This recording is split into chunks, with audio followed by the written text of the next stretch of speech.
What is the latest on Simon Ekpa? Yeah, I think he's still been prosecution. He's still undergoing prosecution in Finland, and so we're hopeful. And you can see, because you know, when we talked about him, people felt we were just making noise. But since he had been arrested, Southeast is getting better. That was the Chief of Defense Staff of the Armed Forces of the Federal Republic of Nigeria, General Christopher Musa, saying that since the arrest of the alleged leader of the Indigenous People of Biafra, who is known as the Prime Minister of Biafra in Exile, Simon Ekpa, that since his arrest, that Southeast is getting better, that his arrest and prosecution in Finland, Southeast is getting better. That is what we want to interrogate with figures, facts and figures that is available out there, because we want to interrogate that assertion that Southeast is getting better. Is Southeast really getting better since the arrest of Simon Ekpa and his prosecution by a Finland court? Don't forget that Simon Ekpa was arrested in November 2024. So, but if you look at the record that is available, that you can fact check, you discover that in 2024, the Southeast was ranked second nationally for gunmen attacks. Southeast was ranked second nationally for gunmen attacks. We had 94 incidents of attacks, gunmen attacks, 179 casualties, with Anambra State having 13 incidents, the highest. Now, if you look at, these are data from next year. Next year is a pooling and data company that does the job of putting together the numbers of those killed, insecurity and other things. Okay, they do pooling, they do data analysis, and they collect data. Now, if you look in 2025 and you look at the major incidents of insecurity in 2025, just to show that Southeast is not looking any better, is that if you look into 2025, major incidents persisted, contradicting claims of improvement. In February 3rd, 2025, 10 people were killed, many displaced in Ebonyi State attack. February 3rd, 2025, 10 people were killed, many displaced in Ebonyi State attack. On May 9, 2025, at least 30 travelers were killed and vehicles burned in Imo State by alleged suspected IPOB-linked gunmen.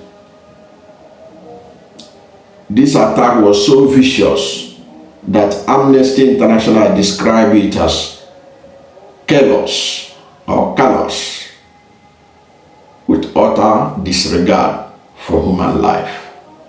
That's how Amnesty International described the killing of 30 people in Imo State on May 9, 2025. Don't forget also that the Amnesty International has in August 2025 documented thousands that were killed and hundreds forcibly disappeared in the southeast over recent years up to December 2024, with ongoing issues noted into 2025, driven by government, security forces, and court groups. This is according to Amnesty International. Amnesty International went on to say that in the southeast, you have a situation of a climate of fears with attacks on highways, police stations, and communities disrupting daily lives, according to the Amnesty International. Also in 2024, the Southeast had reported cases of about 93 kidnapped victims, which constituted 3.8% of the total kidnapping in Nigeria, ranking Southeast number 3 when it comes to kidnapping in Nigeria. So Southeast is number 3 in kidnapping in Nigeria. Southeast is number 3 in kidnapping in Nigeria, according to this report. And nationally, kidnapping rose from 1,878 victims in 2023 to 2,452 in 2024. And court clashes in 2024, we had 5 incidents, 19 casualties, and is the 3rd highest region in court clashes. Now, according to Reuters pool, Reuters is a news agency, international news agency. Nigeria generally has more insurgency and banditry killing in the first half of 2025 than first half of 2024. So Reuters and others, in their tabulation of killings through insurgency in Nigeria, they discovered that there were more killings in 2025 than in 2024. Don't forget, Simon Ekpa himself was arrested in 2024. So if his arrest has led to reduction in insecurity, why then do we have spike in insecurity in 2025? He said nationally, according to this Reuters report. But now Reuters is saying that nationally there was an increase. Okay? There was an increase between, when you compare the level of insurgency, killings, banditry, and all that, there is increase in 2025 compared to 2024. And Simon Ekpa was arrested in 2024.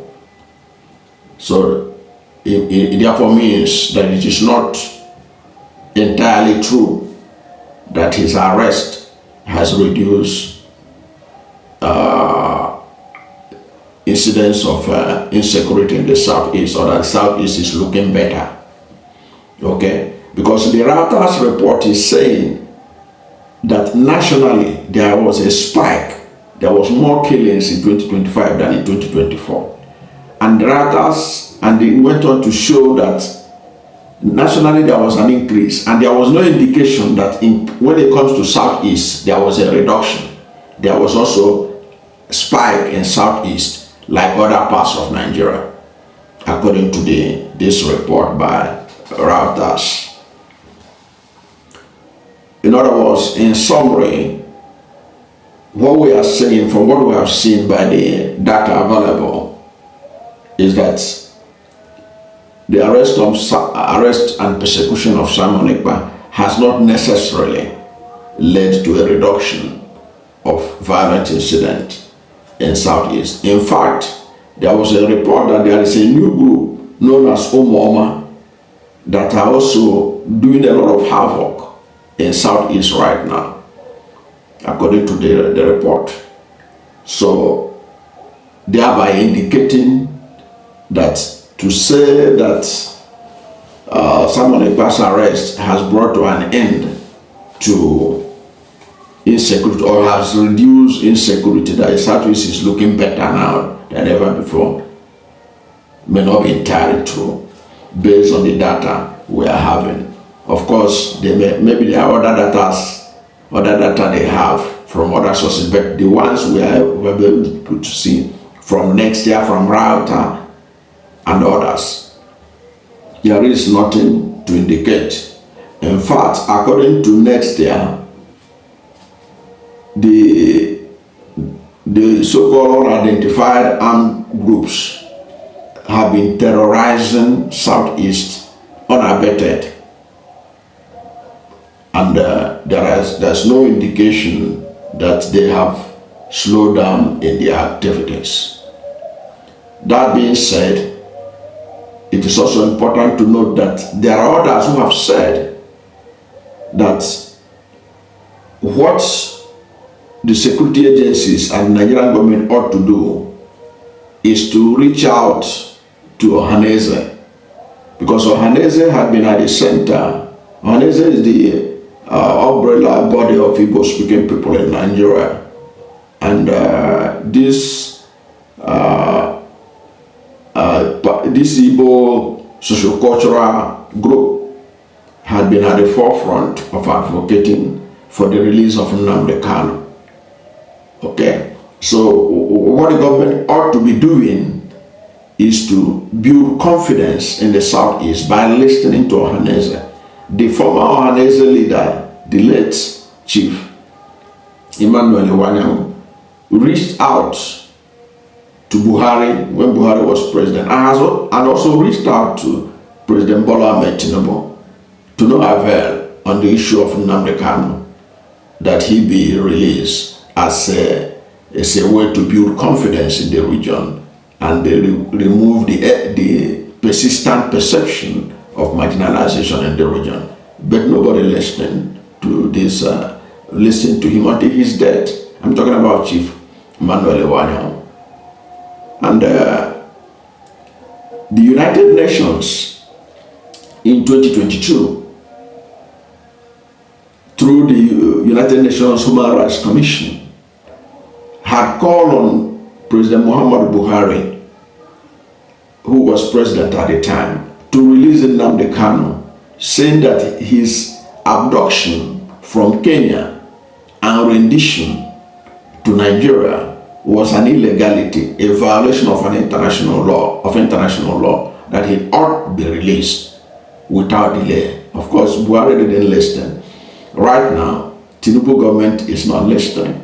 These are some of the things, to me, that should be able to help us track those who are perpetrating violence in the Southeast. Releasing Nnamdi Kanu. Let us now know whether those who are doing this under the guise of Nnamdi Kanu is under detention and all that, they could be easily fished out, because then they will have no justification for doing what they are doing, allegedly. So that's my take on General Christopher Musa's assertion that Southeast is looking better now because Simon Ekpa had been arrested and he's undergoing prosecution in Finland court. I don't know what you think about the Chief of Defense Staff's assertion that Southeast is looking better now because Simon Ekpa had been arrested in Finland and is being prosecuted. But whatever is your position, let's hear from you at the comment section. Thank you for watching this video, and if you are new to my channel, you have not yet subscribed to my channel, please subscribe to my channel, hit the subscription button, hit the notification bell. When you subscribe to my channel and hit the notification bell, anytime I have a new video, you'll be among the first to know. God bless you And please don't forget to like this video, because when you like it, God will rank it high and recommend it for more people. Thank you, and God bless you and yours.